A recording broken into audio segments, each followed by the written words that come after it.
You're listening to the AID Network. For 2019, let's make patches, not promises for the new year. Your logo, your mascot, your catchphrase, just patch it. Next year, pitch a patch to your client. Use grizzlywheeler.com to get the Circle of Trust discount and mark the fuck out of it to your client. Sometimes you have to make your own luck, your own royalties, and your own patches. Go to grizzlywheeler.com, email for a quote today, use coupon code Bricky and the Bear. grizzlywheeler.com, the official patch maker of Adventures in Design. Today's episode is also brought to you by the members of the Circle of Trust. Thank you so much for supporting Adventures in Design for 4 years now. When you sign up at AID.network, not only do you get the bonus content daily, but you open up our archive.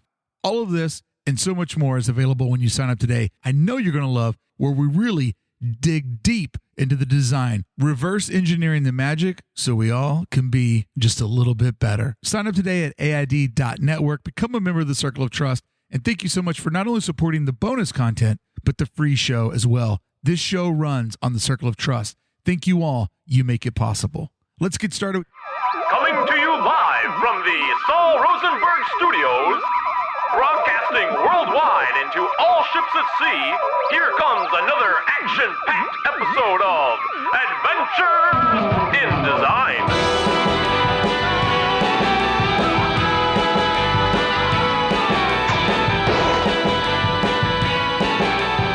Matthew and Neil, the Radical Corporation. So nice to have you back on Adventures in Design. How you doing, guys? Good, man. Stoked to be back. Yeah, doing great. We hung out earlier this year. It was in June. Thank you so much for the burgers you took me to across the street. That was ideal.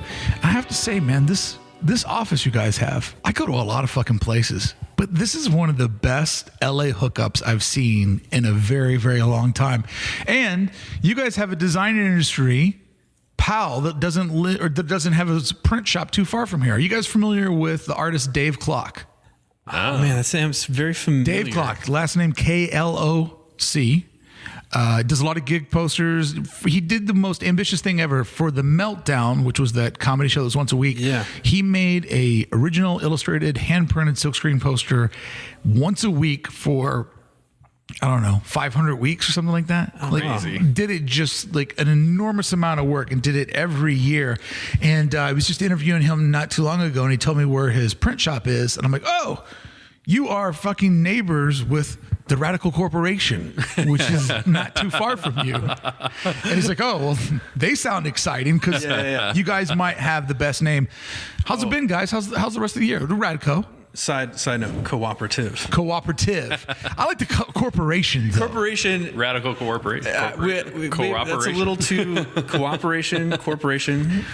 So be too corporate. So for you guys, the co stands for cooperative. Yeah, co-op. Co-op. Yep. And it's a two-man co-op? Two-man co-op. And you think that is the best use of the co. It's not a corporation, it's a co-op. Yeah. So I think it's like, it's work or own. We own, like, that's, I think, the mentality. Like, everything we do is, we own it. And it's not like top down, like we're not telling each other what to do. We're working fully together. Serious partnership.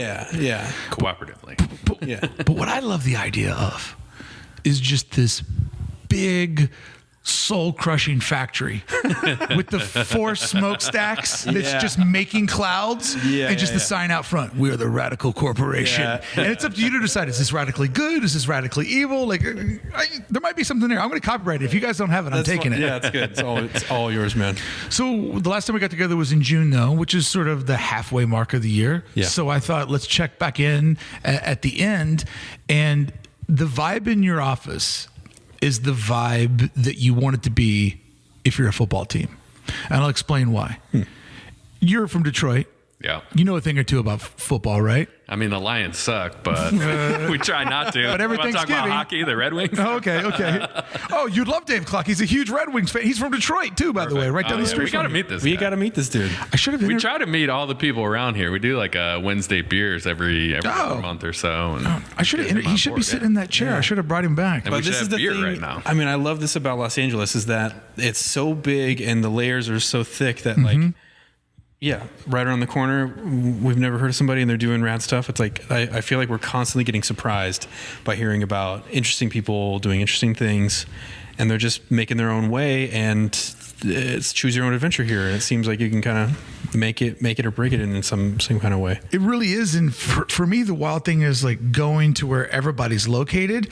I start to get in this weird zone where even though you guys are really close to where I did my other interview today, I passed 2 locations of other interviews I've done. I'm like, this is insane that in a 12-minute drive, I've now hit 4 places where all 4 of these people are super creative and doing amazing things in art, fashion, and music, just in that little bitty narrow run. And outside of that, just all my own memories I've had from doing, pop-up night markets in the Chinatown and stuff that's happened over in the arts district. So I don't know, man, LA kind of gets a wild vibe because it is so spread out. Yeah. And you almost don't know like how it all connects. Yes. Like the neighborhood until you start like really, you start popping up in this Chinatown's like right north of downtown. Yeah. Like It takes you like 3 times you pop up in the same place, but you get there a different way and you're like, I understand what Boral Heights is now. It's this little taint of a piece of land. But I think that, you can go to New York City, you can walk across it in an afternoon. And so you understand how condensed it is, where everything is. But the beautiful thing about LA is that the longer you live here, the smaller it seems. Like you said, the more connected it feels.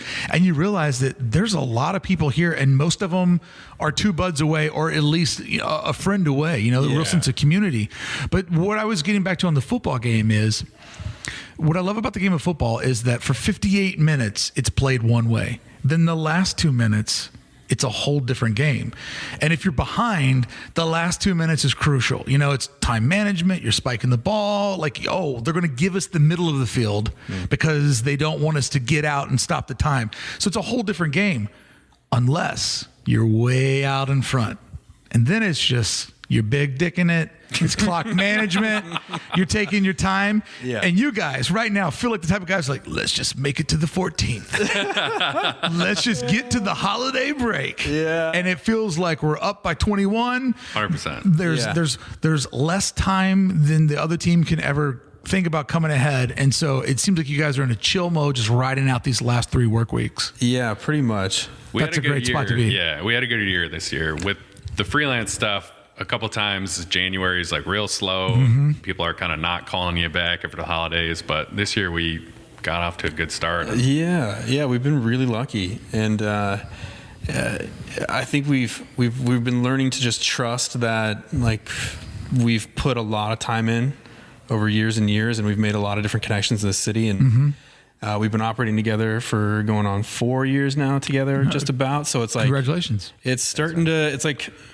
You forget, we're always in the moment. We're always looking about what the next thing is, that I sometimes can forget that we've actually been putting in a lot of work for a lot of time, and that pays off over time. So we're always surprised when the next thing comes in and it goes through and we land the gig, and next thing you know, we're at the end of the year and we're feeling good and we're not sweating. And that's a great feeling to not be sweating. And I would have to say, changing the name to corporation has definitely made you guys seem way more professional, right? I mean, has that been a big part of it? Oh man, we got to change the Instagram. We got to change the website.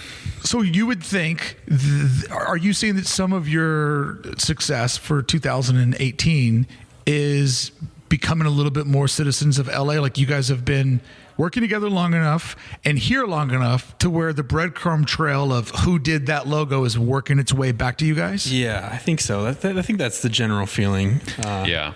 Isn't it wild when LA, second biggest population in America and probably landmass, maybe the biggest city, or if not goddamn close. Biggest sprawl. Yeah.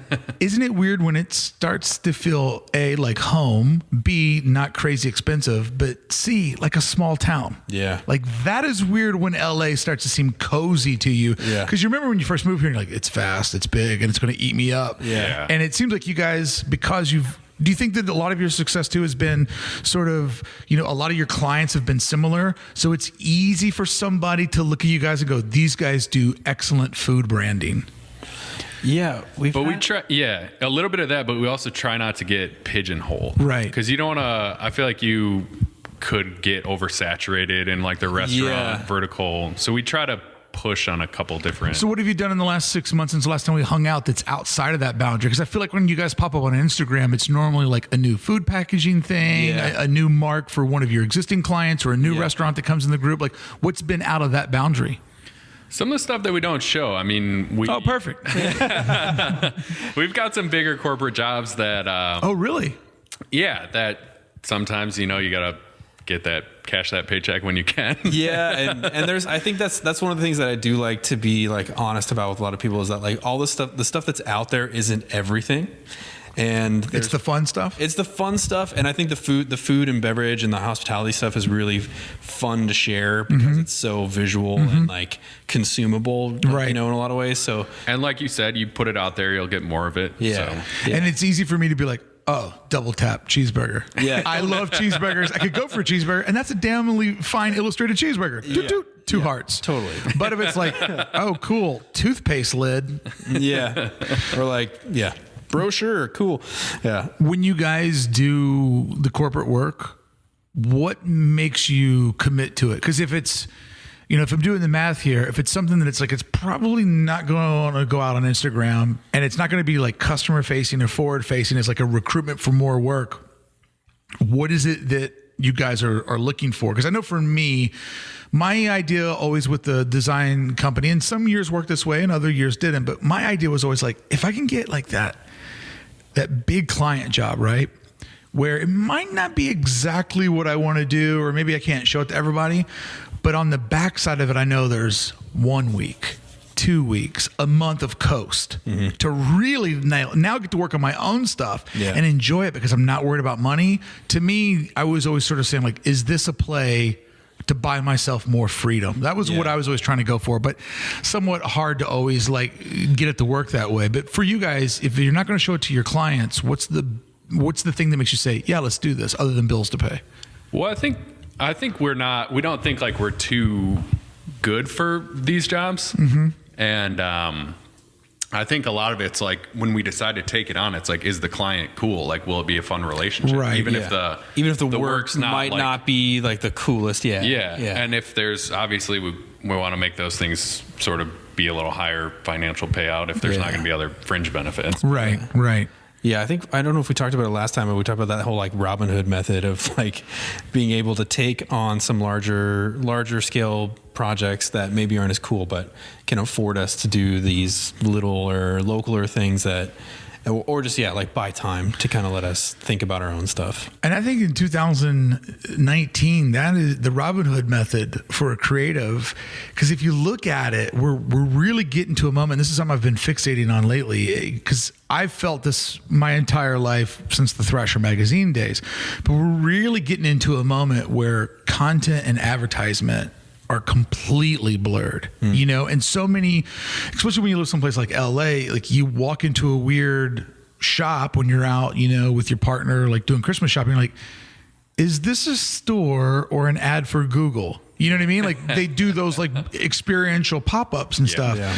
And so not only in the physical space, but in the digital space and all over creation, like, is that really an artist mural over there, or is that to get me to think about how rad Nike is? Right. And I think the Robin Hood method is become this thing where it's like corporations are looking for content, and creative people want to get their vision out there, but are lacking the funds. So it seems like more and more you're seeing those two things sort of overlap to where it is the money that'll buy you freedom, but it seems like the clients are a little bit more open to the experiential things where it's like, it's really an art project. It just happens to be like, grant written by, whatever corporation or cool guy company. And I'm seeing that happen more and more. And that's an exciting business model, I think. Yeah, I think it's an interesting thing. Like part of me is kind of repulsed by it, but another part of me is like, wow, they're actually kind of letting people do their thing. And it has,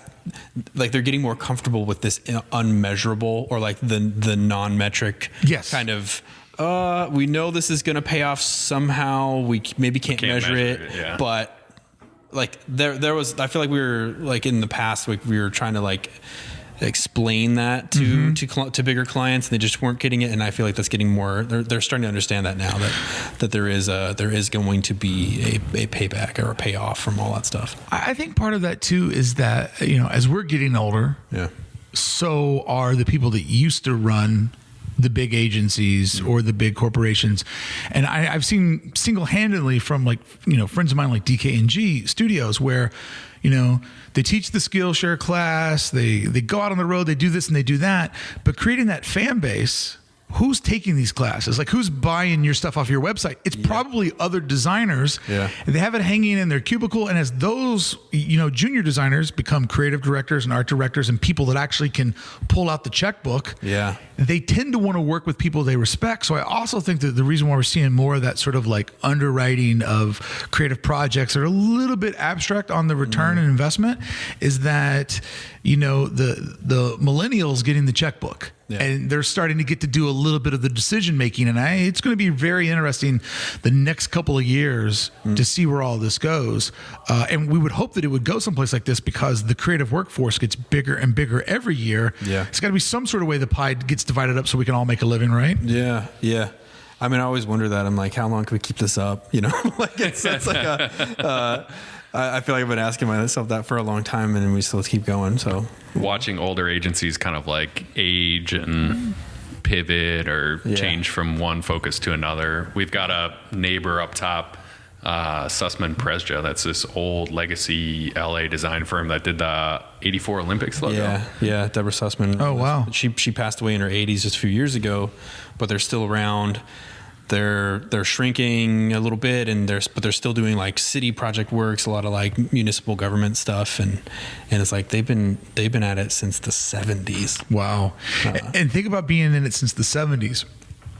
Like, we've all seen technology change as consumers and as young people that are like, you know, want the newest toys and to figure out how shit works. But just think about what the world of media buys has changed since the 70s. Yeah. You know, like when they were starting out, it was probably like, we need somebody that has a good relationship with the LA Times, right, so we can get good placement in the entertainment fold out for Saturday. Right. Who the fuck cares about that now? Yeah. You know, I mean, that's a free space if you'll buy a web banner. You know, totally. Like, to think about just how much that's changed in, you know, the last couple of years. It's nuts. It's going to be an interesting couple of years for advertising too, as just, you know, the power of TV dwindles, radio's completely dead, you know, print is alive as a novelty item. Yeah, there's like deep niche markets for print, and I think it's funny how these things like boomerang back and forth though, because you've got all these e-commerce brands that are opening brick and mortars, right? Like Casper Mattresses, like the online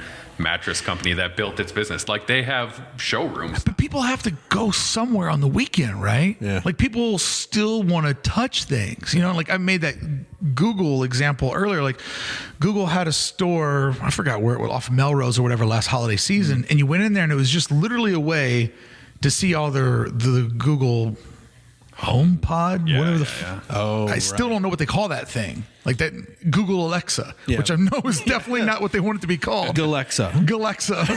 Hi, Galexa. How are you? That spy device that you bring into your home to Surgeon Larry listening. That makes your life so much easier and sends you to jail. But, you know, the whole thing was just literally like they wanted, in what they define as a hip neighborhood and a hip city, they wanted people to walk into their brand. Yeah. And that's pretty interesting for a search engine. Yeah. You know, like we're getting into a weird way where it circles back around. Hey, friends, we'll return with our interview right after this message from my friends over at Skillshare. Sharpen your skills. And that happens over at Skillshare.com. Think about it. Whatever that you're doing in this world, whatever your creative hustle is, if you knew how to do it a little bit better, if you knew all the shortcuts, if you knew all the ways to maximize the programs that you've been working in, more efficiency will create better profitability. Skillshare is an online learning platform with over 20,000 classes in photography, marketing, technology, design, and so much more. If you need to know more about running your business or running your schedule, it's in there. You can take classes on logo design, illustration, photo editing, social media marketing, you name it. they've got something over there for you. So if you're trying to fine tune your creative machine and make that business a little bit more profitable, I'd say start with Skillshare.com to make sure at first and foremost that you are working at optimal delivery and productivity. Join millions of students already learning on Skillshare today with a special offer just for my listeners. Get 2 months of Skillshare for just 99 cents. That's right. Skillshare is offering Adventures in Design listeners 2 months of unlimited access to over 20,000 classes for just 99 cents. To sign up, go to Skillshare.com/adventure. Again, go to Skillshare.com/adventure to start your 2 months now. That's Skillshare.com/adventure.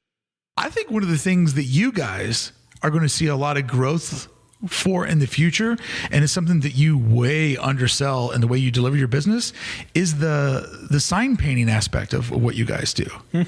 You know, like the fact that you guys aren't type font based and have the ability to just pull stuff out by scrap. Like, I feel like in a city like this, you could probably get more work you could shake a stick at when people know that that is something that you guys are like totally proficient in.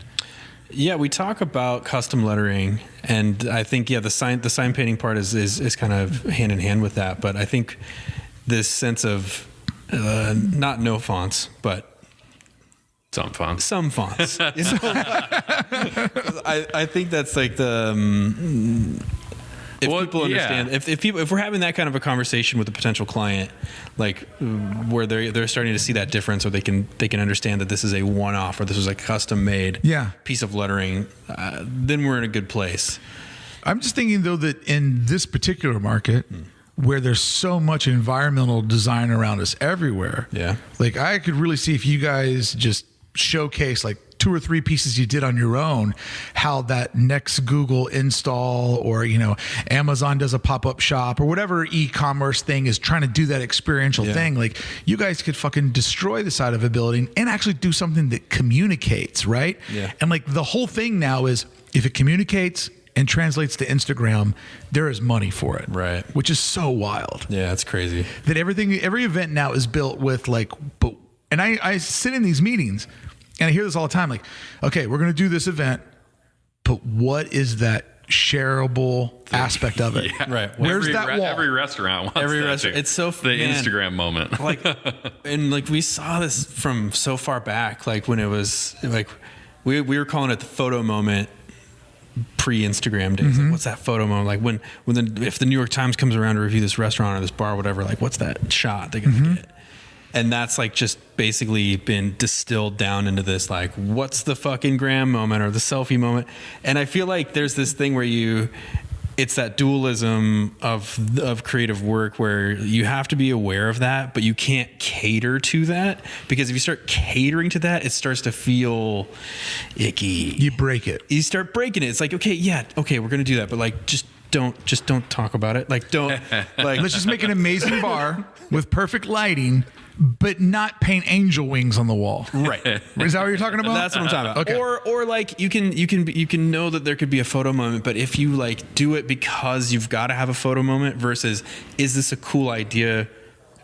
If Instagram didn't exist, would this still be a cool idea? Then That's a good put gut a little check. sign with like your hashtag. Oh yeah, good. or Please- like please hashtag the this outline of the feed. This is where you fucking stand. 'Cause you're an idiot. And your Like, jerk off friend stands over here to get the perfect framing. It's like that stuff's real, but it's also not real. So it's like, I feel like you got to walk this line of like knowing your motives and knowing why you're doing these different moves, and just like, if we know why we're doing this move, are we doing it to pander, or are we doing it because it feels right? Like, That's a really good gut check, though. If Instagram didn't exist, is this still a part of the design of this restaurant or the space? Or add something truly, and does it help tell, like show our personality, or like complete some feeling within this place that makes the story feel real and authentic? Then like that, there's no Skillshare class for that, right? I would argue. Like, I think you've got to be in there with the right kind of people that are pointing in the same direction, and you just got to know that stuff kind of in your gut. Pause for a second. Skillshare.com/adventure. That's right. 2 months for $1.99. Don't forget, sign up today. Skillshare.com/adventure. That class is in there. He doesn't know what he's talking about. Over 10,000 classes available. No, I think that, I think We that, got to do our Skillshare class. I don't know.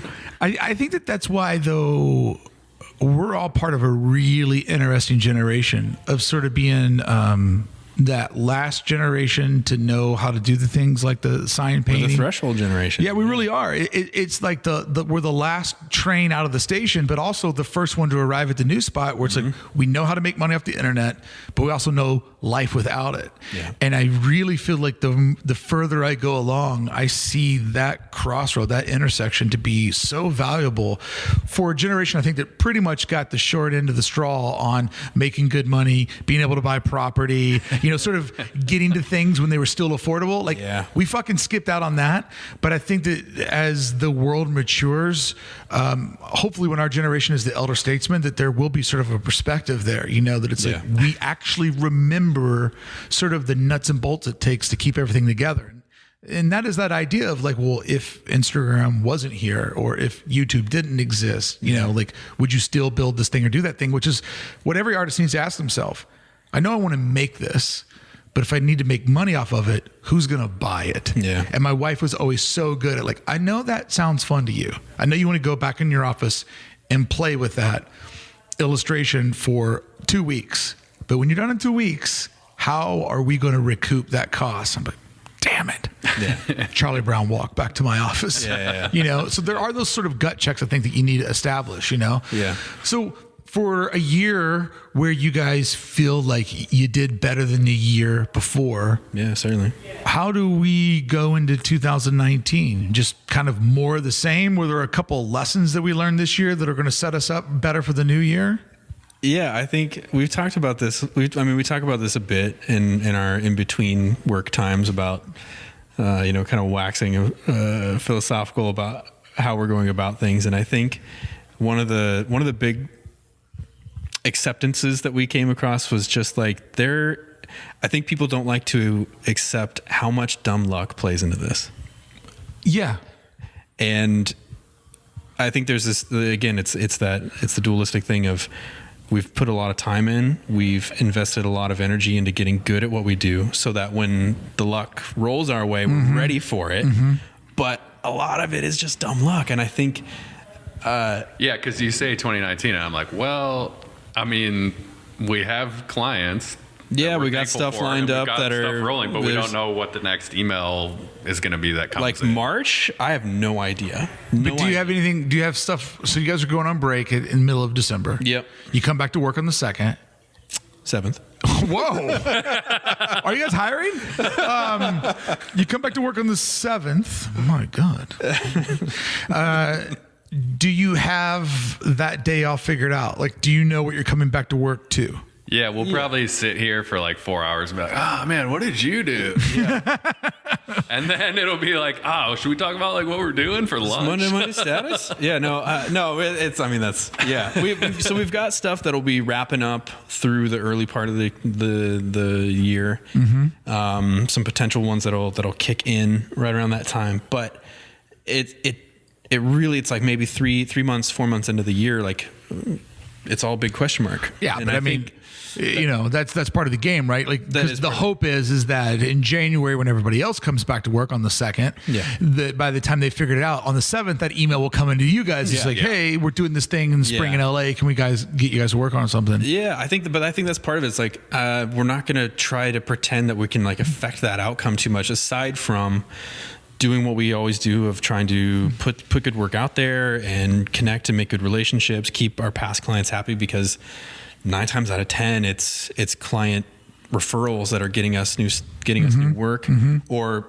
not like you're saying, like a few hops away from people we worked for in the past. So I think those previous years, like when January's slow and we come back and say there aren't any emails, like that's when we have done some of our own personal stuff that has paid off dividends in publicity, and we can make our Rezo prints, the merch, just build a website, get more projects online, where there's always stuff we need to photograph and update, or like, so it's like there's always something to be done to like continue showing like, we're still doing stuff. But we've learned to not sweat it too much, and to like there's really not a ton of control over that. I believe in, aside from just which is like one of the hardest things to learn. Yeah. That you need to be able to like sit there and not sweat bullets and like stress out. It took me a while to realize that, you know, there used to be a part of me that was like the quiet part of the schedule. You know, if you do come back in January and there's nothing there, that used to literally just scare me. And I would stay up at night and I would panic. And it's kind of the thing when you're like, oh my God, my girlfriend's going to break up with me. And you start acting like an asshole because you think she's going to leave you. And then guess what? You take on some job you don't want for too low of money. Yeah. And then when all the other emails come in, you're like, oh, I have this, like, I'm committed to this junk. Like, And you also, you project amount of like panic, right? Yeah. Which doesn't work. But then I learned how to retrain my brain of those quiet spots. They're really sacred. I mean, you know, granted, I understand if you're in a position where 2 days of no work means you're not going to pay your rent. Right. You have every reason to be in a panic mode and you got to figure that out. But you've got other problems if you can't float for a week. But if you have been able to get to a moment where you can float for a week or two or, you know, even a month, the more you can wrap your head around that, that's actually a blessing. Yeah. And like you're saying, get prepared for the next time. You're saying dumb luck. I'm saying timing, you know, because we all know people, and this has been well recorded in the history of Earth. There have been people that were really good at something, but they were just early. Yeah. You know, and we all know people that are late, you know, like, oh, I'm glad you're good at rock and roll. Too bad the music industry's burned and nobody cares anymore. Yeah. Good luck with that. But there always was the guy who, you know, was the first to come up with something, but the world just wasn't ready to hear it yet. Fully. So it is a lot of timing, but you're absolutely right. When you do have that quiet space, you got to train your brain that is a blessing and not a curse. Yeah, totally. And getting back to the dating analogy, if you're in that moment, you're like, all right, this is awesome. I got my shit figured out. I'm going to work on this. I'm going to work on that. And you start putting things up on your stories and you put things up on Instagram and you come up with a quirky little idea. That normally somehow creates a ripple in the universe where somebody's like, oh, we should hire these guys. Yeah. And that's way better than like deep discount on design. Yeah. You know what I mean? All logos must go. 15% off. Like that's not going to work out well for you. I always see these people like posting like now available, now seeking new projects. And I'm like, is that a good thing to post if you're a freelancer? Like, unless you're a tattoo artist that can go, days just open up in my books. Yeah. That works. But I think that if you're doing what you guys do for a living and you put that in there, I think that's like, oh, things are going bad for those guys. Yeah. We always try to like put ourselves in the client's brain and like figure out kind of like how we're coming off or how someone outside of the industry would look at this. But it is really hard. I mean, maybe some client would go, oh, maybe I'll hit that dude up because I can probably negotiate a lower price because he's like super desperate for work. Yeah. But I think that's not a good look either. No, I know. But I think, so let's say that you guys just totally hit the skids, right, in March. And for whatever reason, the world gets a little wacky and there's no work going on. If you guys were literally like, let's just take a week and showcase that we do, you know, sign painting and hand lettering the old traditional way.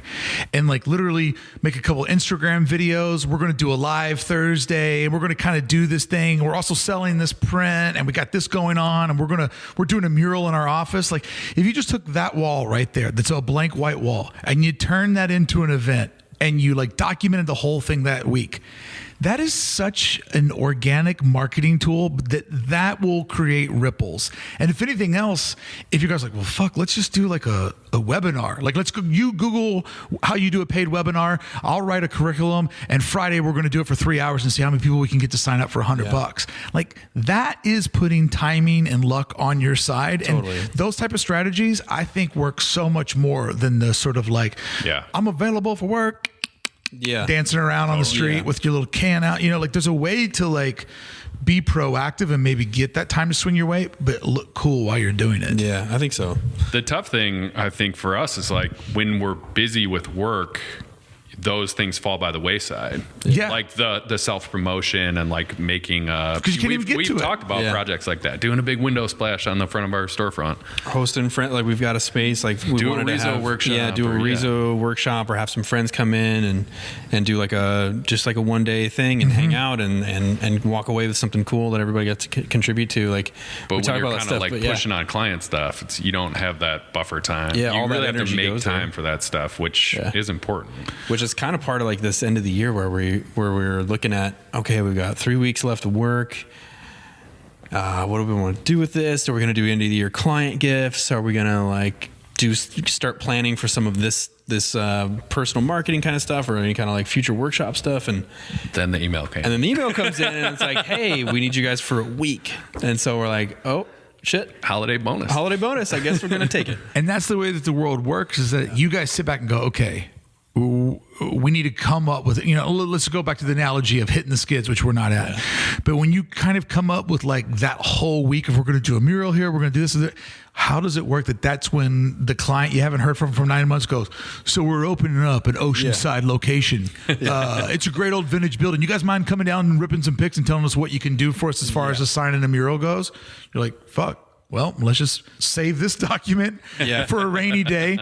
But I think that what we're really talking about is experience and self-confidence. Yeah. To know that every time the email or the phone goes quiet, that it's not a panic time. Yeah. And that you have put in your time, you have built equity in your company and relationships, that it's just a matter of when, and not that it's not going to find its way back to you, And I just think that everything we're talking about right now is probably, for a younger designer, they're maybe getting like 10, 15% of that. Yeah, or they're pissed. I was just thinking about this is from the vantage point of somebody who's been doing this for a fair amount of time and had some measure of success. So like for all the folks that are like still starting out, like fucking just work your ass off and take anything that comes your way, because you've got to build it somewhere or take that job somewhere.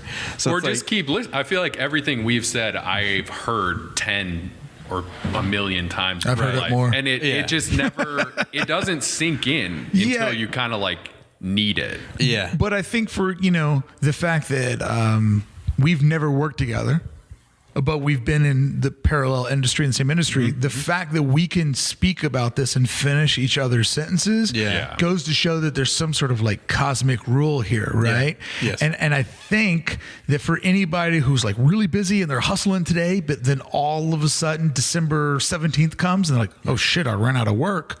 Is anything going to come in January? That's when this conversation is like, all right, people that I respect, that I've heard before, like this is just a way that it goes. Yeah. And hopefully it'll get them being proactive on making something radical versus something that is desperate. Yeah. And I think I think for all of us, it just takes a little bit of reprogramming your brain to think nothing is actually a blessing. Because a lot of times when you hit the skids of nothing, like, and that panic, it only creates more panic. It doesn't create any productivity at all or patch any gaps. So when you guys get back, you do have work lined up. Mm-hmm. Yeah. That makes the break very relaxing. It does.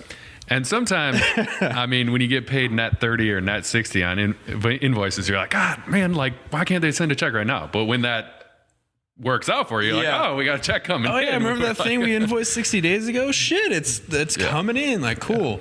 So that's kind of fun. The delay in payments, though, it is sometimes such a pain in the ass. But when you are on that break and that October invoice finally lands and one of you texts the other and goes, yo, I went to the PL box today and that $7,000 check just showed up, you're like, sweet baby Jesus, there is going to be a Christmas, 100%. And that's when it works out.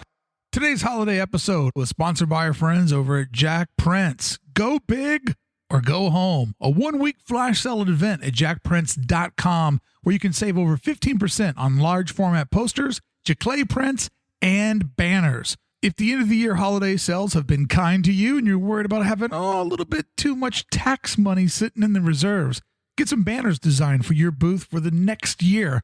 Premium full color printing, gloss, matte, and mesh outdoor vinyl, indoor faux canvas stock available with grommets, wind slits, and pole pockets. So it comes out of the package ready to display in the format that you feel most comfortable with. Order now, 15% off. Make sure to go to jackprince.com/Circle of Trust to save even more. And you know the rule at Jack Prince.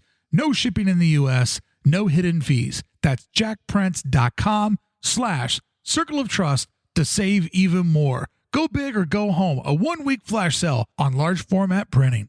Hey friends, just wanted to remind you to join the Circle of Trust over at AID.network. Not only do you get today's episode in its full cut, but also as well as our collection of over 850 various type of episodes, just like the one you're listening to today.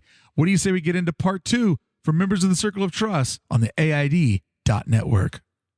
When you guys decide to take a break, work me through this, because I know a lot of people have this attitude, and I'm not one of these people, have this attitude of like, but that's 3 weeks. You could build your business and make it stronger, and you could come up with a product, or you could do a workshop. Like, why do you guys see the absolute need to just say, let's take 3 weeks away from each other, away from this space? Like, where do you see the decision in, like, no, time off is more valuable? I think because we've come back from that time and like sat back down and like got back into the swing of things, and it just was like the ideas came pouring out, and we've like recognized that, and we just trust. At this point, we've learned we just like know the signs of pending burnout. And we're like, we can feel that, and we can talk to each other, and we're like, Thanksgiving weekend, that just felt really long. We came back and we're like, that felt so good. Yeah. To be not thinking about design work or looking at a fucking computer screen for 4 days straight. And when we're both saying that out loud to each other, and we realize like, yeah, we need some time away from this stuff. Because if you're just putting your all of your energy into this, you get into this monotone zone. You can't you can't pull your head out of it. Like, you have to be able to pull your head out of it. I think that there's also too, like, because of the way American culture is, it's like work hard and you'll always see the results of the hard work. So I think a lot of us, instead of saying, I'm going to go to work today and I have 3 tasks, and then we get the 3 tasks done by 2:00, I'm out the door at 2:30. Hell yeah. We go, I'm going to go to work today and I can't leave until 7:00 or 8:00. Yeah. And then what you end up doing is taking those 3 tasks, scatter them out throughout the entire day. Mm-hmm. You feel worn out when you leave. You come in when the sun's just barely up. When you leave, it's pitch black this time of year. And it's just this weird thing of like, why are you doing that to yourself? And I had that decision Thanksgiving. I knew this week was going to be insane because I'm out next week because of a hookup of my wife's. So I knew, okay, this week I'm going to try to record 15 episodes. I'm going to just try to get the whole rest of the year done in a week. So one would say Thanksgiving weekend, that 4-day holiday, well, maybe chip off a little bit of that work over those 4 days. And I said, no, I want to completely recharge my batteries so I can come into this 5-day banger and just hit it hard, get into that zone where all of a sudden you're like an efficient machine because you know it's like 5 real rough days, and then it's just and then light at the end of the tunnel. Then it's just like I'm sitting in Mexico just producing episodes that are already recorded, and it's it's done, you know? And I just think sometimes you just, once again with age, you realize like, I don't have to prove to myself that I worked 60 hours this week. I just need to get X, Y, and Z done, and that is a successful week. If I can get it done fast, then I have more time to chill out, so next week I'm ready to fight again. Yeah. And I think when you have that time, when you get stuff done fast, then your brain, like all that stuff is still in there, working away in the background. And with a little bit of unconscious time, or a lot of unconscious time for that stuff to simmer, I think that's why we try to build into a lot of our, in between our early rounds with client work, we try to build in like enough of a gap that we feel comfortable delivering on time, but also that we have some time to let that shit simmer, put active time to it, put it on the back burner, because there's something magical and alchemical going on in that time when it's simmering in the back, but it's not actively being worked on.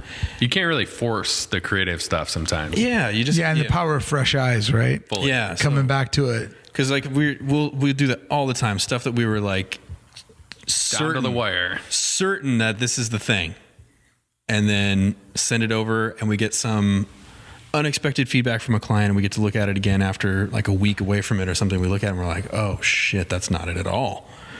Or like, what about this other little move? Or and then some random thing that maybe that something clicks and then it works, and we realize when we look at the two, we're like, wow, that really wasn't it, but this really is it. And then it finally makes its way out to the world, and we get to see that. So there's some good writing on like the creative process too. Stephen Pressfield wrote a book called The War of Art. That's actually pretty decent. You are one of several guests that have come on here and quoted that fully. And I once put a link to it, and I did the Art of War, which is a fucking totally Sun Tzu. I mean, that's probably a good one. Totally different book. Also good, but not so related. But there's some quote, I don't think it was from that book, but it was about like quitting on a good idea. Because I think we've all had that thing where it's like 3:30 and you just like did something that you're stoked on. You're like, oh man, this is like such a solid direction for this logo. You're like, well, it's 3, maybe I'll like stay another hour or two till 5. And then you get mired in like some crap, and like you like go home and you're bummed on this thing that you couldn't make work. But if you would have just left on that good one, you'd get so much better like rest and time away, and then you get that distance to recharge your batteries. And like the week leading up to Thanksgiving week, I thought that my buddy Sean Mort was coming over from the UK, and unfortunately he got stopped at the border because our president's is tough on immigration, right? Brexit, man. Yeah, so he got fucking shut down in Dublin. And so one would say, okay, well, I had 11 days where my bud was going to be in town, and we were going to be doing all this stuff that is fun and energizes you emotionally, but takes you away from work. And so a lot of people are like, well, at least you got 10 or 11 days off. I'm like, I'm just going to get sucked into shit like busy work. Yeah. And that is exactly what had happened. I had some stuff that I knew that I had to kind of do, and he was in town. I'm like, well, I'll do it Saturday and Sunday in San Francisco at a coffee shop, and I'll get it done in 4 hours. That 4 hours of work took me 4 days to get done. Yeah. Because my mind wasn't into it, and I was in this weird headspace. So sometimes it's just like about I find most successful when I go to bed at night with a written plan for the next day. This is what time I'm going to get up. These are the things I need to get done. The window of time that I would like to allot to each of those. That's when I'm most successful. When I just get up and go, all right, it's 8 o'clock. What do I feel like doing today? Those days, I am a despicable human being. But sometimes at night, you're just too tired to like pull out the laptop and sort of break it all down.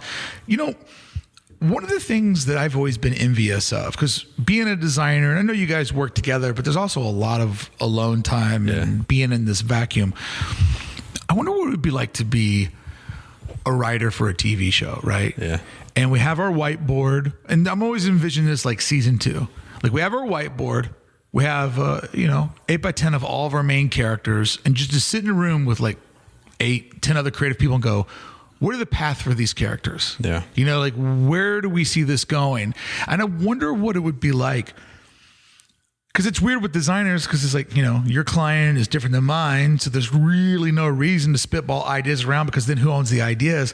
But I often wonder, what does that level of creativity feel like, where we're all just sort of like throwing out, what if we did this? What if we did that? Because I know that when I've worked on creative conferences or doing events where we're kind of a bunch of designers working on like a single, focused project, it is pretty fun to collaborate in that way. And that's a level of creativity that I'm envious of, because my fantasy is that room's fun. I know everybody really fucking hates each other in that room and doesn't want to give up their best idea. I think it'd have to be the most extremes, like when it all clicks together and like everybody's like coming up with rad ideas, and then like the just killer episode comes out. Like that's gotta be so awesome. And then it's gotta be like so frustrating when you get to that point where you just know exactly what's right for that, but somebody else's shitty idea wins the day. And he's just like, or you're a writer in Hollywood and you know that it's a shit show you're on, but you need the fucking work. Yeah. So you're like, I don't give a fuck what happens to Roseanne. Just, am I getting my 18 G's this Friday? Like, what the, fucking methane killer. Who gives a shit? Old racist bitch. Like, who cares? You know, like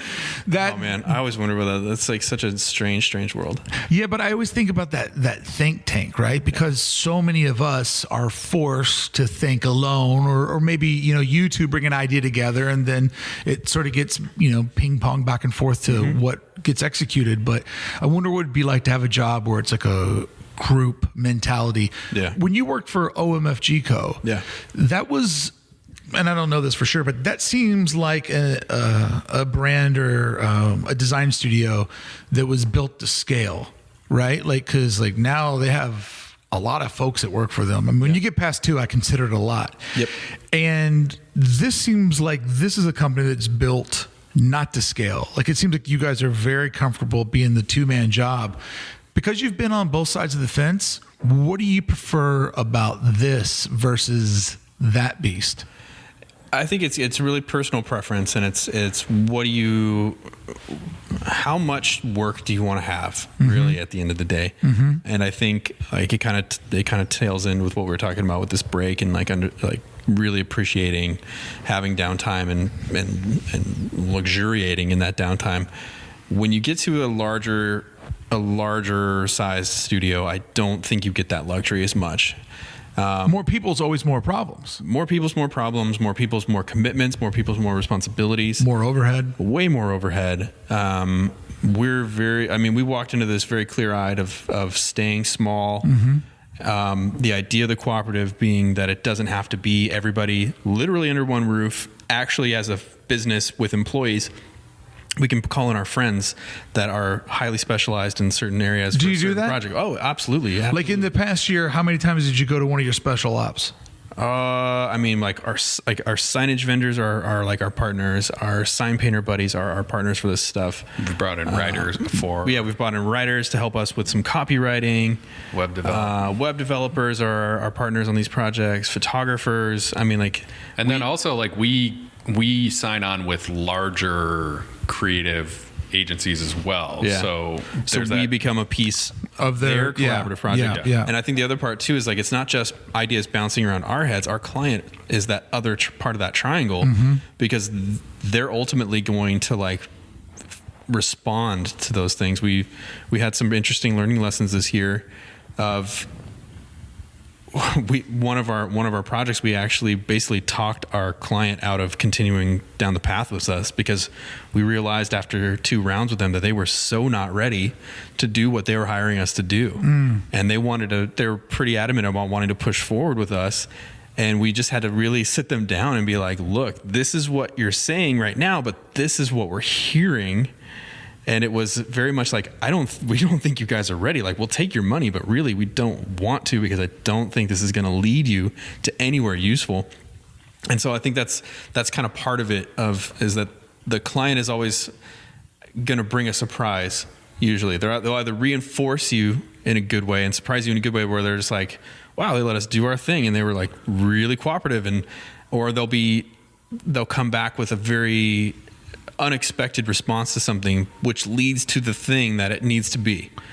The client is always the wild card. They are always a wild card. And that, once again, that's a statement of experience that you were comfortable enough to be like, hey, we're in 2 rounds here. I don't see a victory in sight.